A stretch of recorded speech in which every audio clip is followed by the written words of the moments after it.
Hey y'all, it's Sarah. I am bringing you another wood tone paint tutorial this afternoon. This one is going to be the color you see in the background. We're going to be using our same base colors. We're going to be using the Waverly Wax and Clear, Waverly Wax and Antique, and Waverly Chalk Paint in the color Ink. Now that's just their name for black. So I'm going to put these to the side and let you kind of see the look we're shooting for.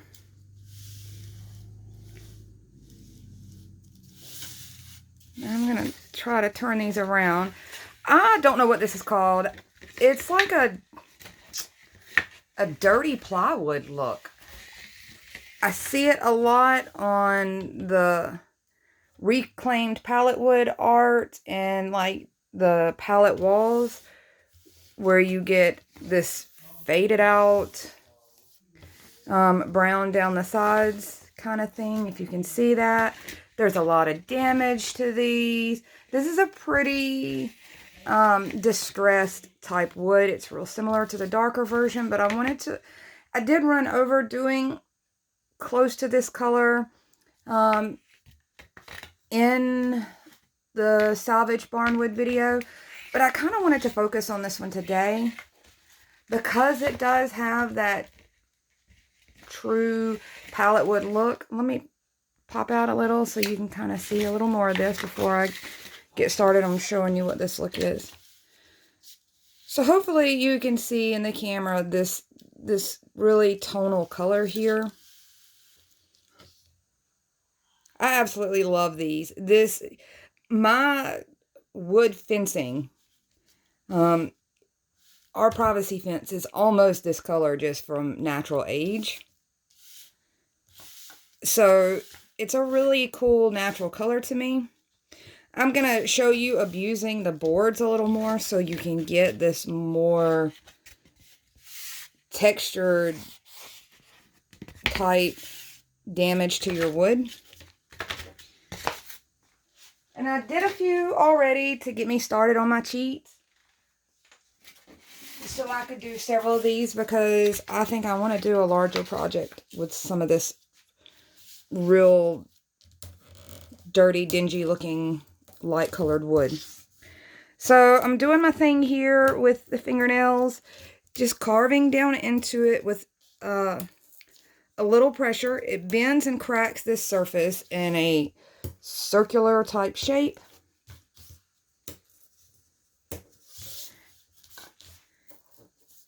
And they don't have to be perfect circles. You just kind of want the idea of a circle. Sometimes less than perfect ones give a really great illusion.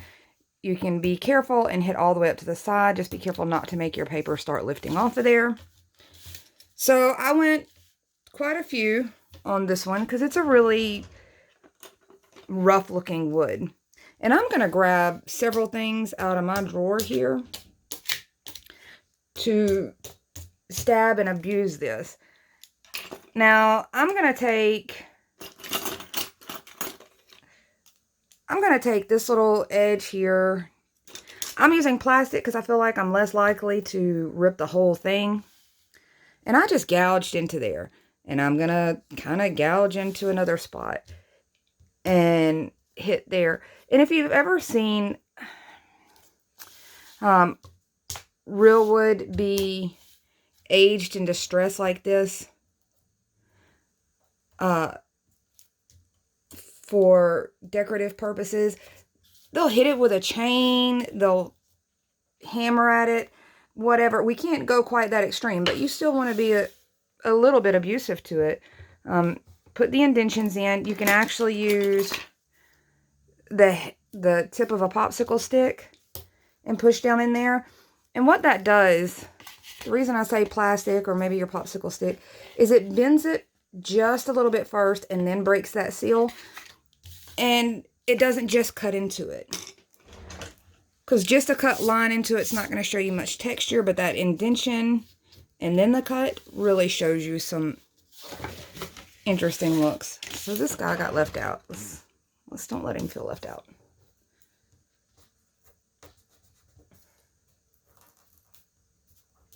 Okay, I will say it is a little harder to push the flat plastic into this. Only because I'm so scared that I'll go all the way through and ruin a whole sheet. Okay, so I've got that part done. My next step is I've got a loaded sponge. If you haven't seen my other videos so far, it kind of gives you a rundown on the materials I use, but just a couple sponges, some brushes, and my brushes are dirty, my sponges are dirty, and I'm okay with that. This is the brush that I always use for antique. I dipped it in a little of that wax just to moisten those dirty bristles up. And I'm going to go down this center portion. Right along where we want it the darkest. A little more brown. Whoops. Actually, that's not so much a whoops. Let me show you how that is helpful. So I'm going to push all that around. Whoa! I almost shot that one straight off. That wouldn't be the first time. And especially sitting on this wax paper, they go a-sliding.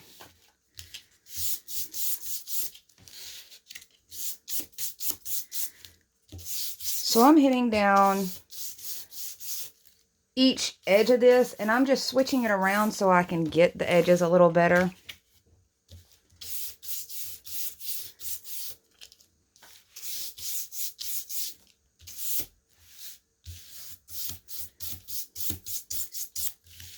Okay, I'm just, whatever is left on this brush and these bristles, I'm just gonna kind of buff that out onto here. Now, if this is giving you anxiety, there you go. That has lifted a lot of that off of there, but we're gonna work over this color. And you've seen me layer these colors before, hopefully, if you've seen the others. And there's several techniques that are similar, yet slightly different. And you get really different results. Even with just small changes in how you do your surface. So I've brushed pretty much the first round on here. There's no particular beauty to that. I'm essentially getting the base color applied in areas that I know I want it heavier, which is in between my slats. So each one of my sides here. So I'm not going to need that brown one anymore for right now. And I'm going to come over here to my black. This is the ink color. This is my more saturated sponge. And I'm just going to blot this off on this plate that I've been using kind of all day. And I'm just lightly putting any, let's see if I can, there's hardly any pigment in that. So this is going to be a very, very light translucent gray as we go on. I want it fairly light when I go to hit these spots.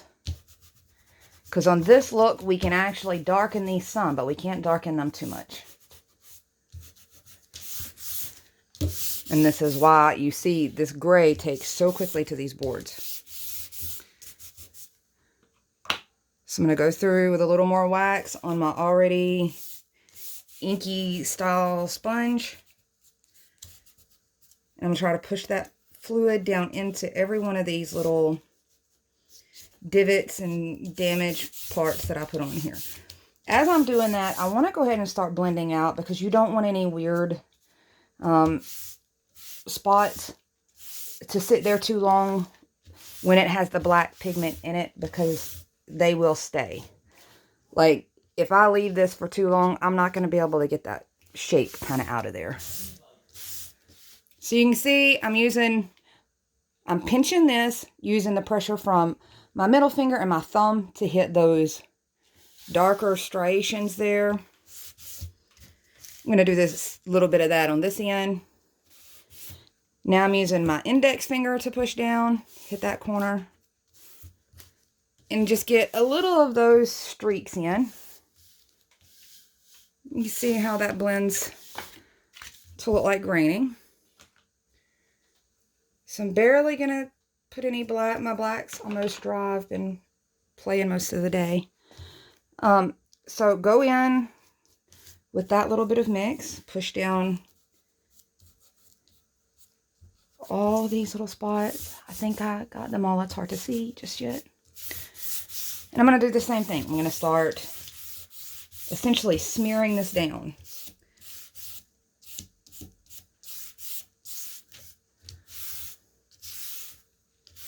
So these colors are starting to blend into a brown. It almost looks like an old plywood board that has just, I don't know, oxidized. Whatever that is, it starts making them that dirty look. So same thing on all of these.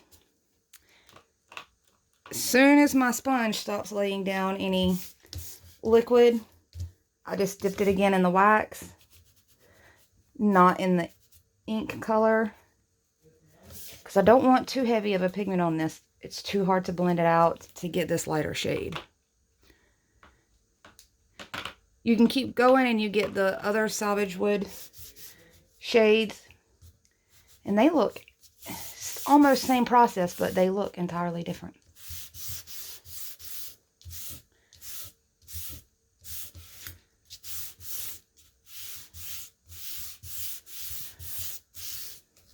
So I'm holding my fingers at different spots. I mentioned that a lot. I'm using each finger in different spots on the width of the sponge to give a different pressure, to give a little bit different grain.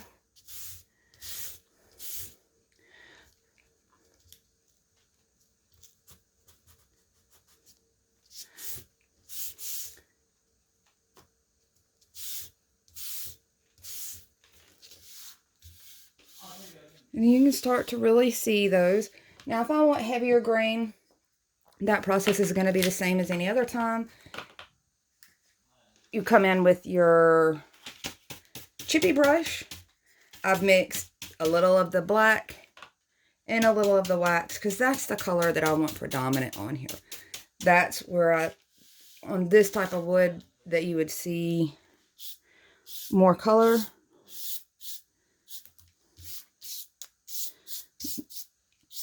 Drag across here a little across there.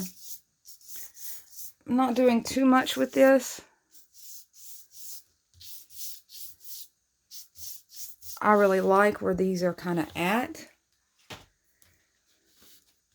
going to use my little drier, unsaturated sponge, blend out a few of those. Now you can take these slightly darker and put a little more wax on there. This is my brown, dirty sponge again. Just going to hit the sides a little more. If there's a little spot that looks a little too white or too light, and it's barely laying any color down to there, just a hint.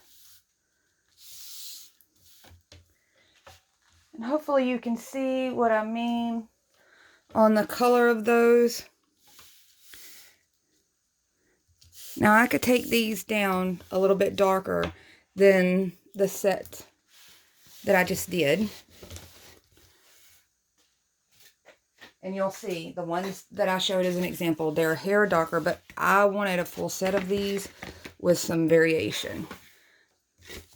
So still the same thing, I just use a little more black over the top of it. But I wanted a little bit of depth and variety in my color when I went to lay them out. And you can see how that looks. You can see what I mean about, let me kind of get a little closer for y'all to look. How I mean about it looking so much like, it really looks like fencing to me that has just seen much, much better days.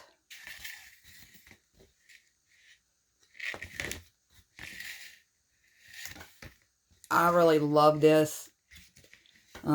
These tones, all that texture. I know, I say that about all of them. I really do. I love them all. I'm going to try to stop playing favorites because I really do love them all. So, going back in real quick, and you've seen me do this before. If you've watched the others, I'm going to show you again. Before I call these finished, for me, now this is just an extra step and you don't have to do this. I'm going to go in, let me get a little wax on my little cheapy makeup sponge here.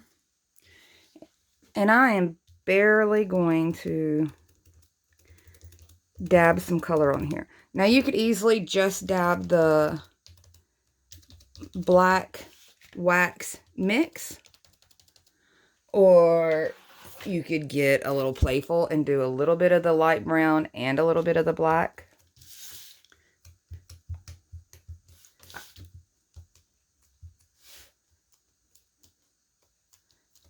And you can see just that little subtle attention it brings to that. You could do it around one of your little damaged spots. Oop, I got a fingerprint near that one. So now suddenly it brings attention to that. Same with this one here.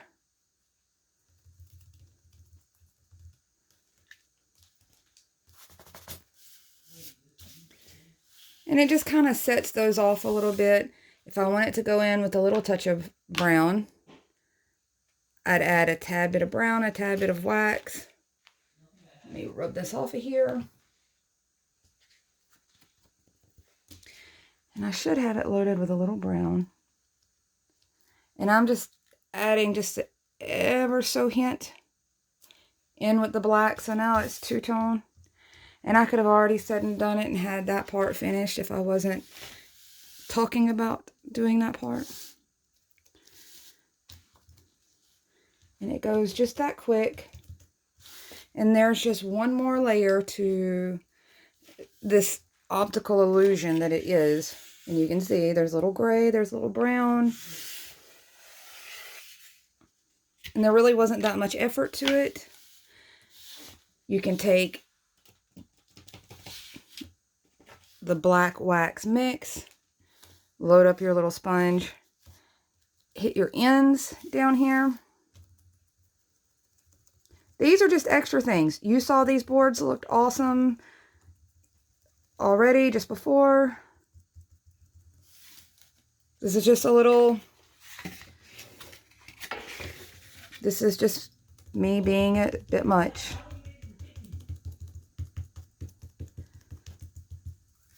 So you can see that little bit of, just a little something something there.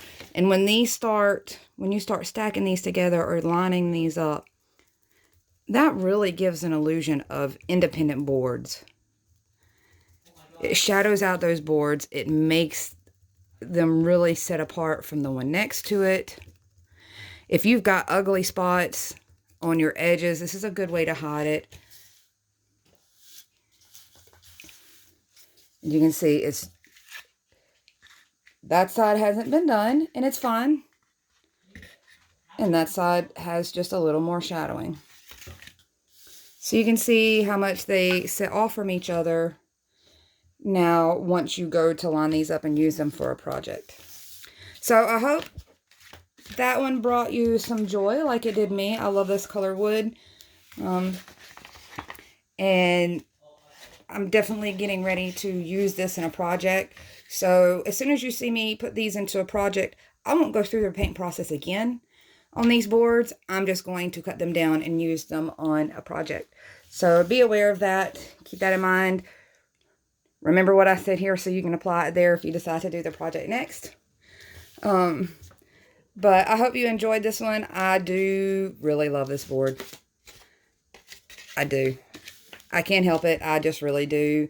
These are pretty believable. If I walked out and put them next to my fence, I feel like we'd have a pretty... I need to start doing that. Like putting things up against taking them and putting them next to their actual for real counterparts. And I've done that in one video if you've seen the gray ones. The cool gray, I did do that. I actually put them next to their wood counterparts. But there you go. This one's a fantastic one if you really want to do something old, rustic barn house, just any of that. Let me know what you think and what you would make from these. If you like this style, this is definitely one that I'm going to enjoy. And I'll be getting you a couple more colors up soon. Thanks, guys. Bye.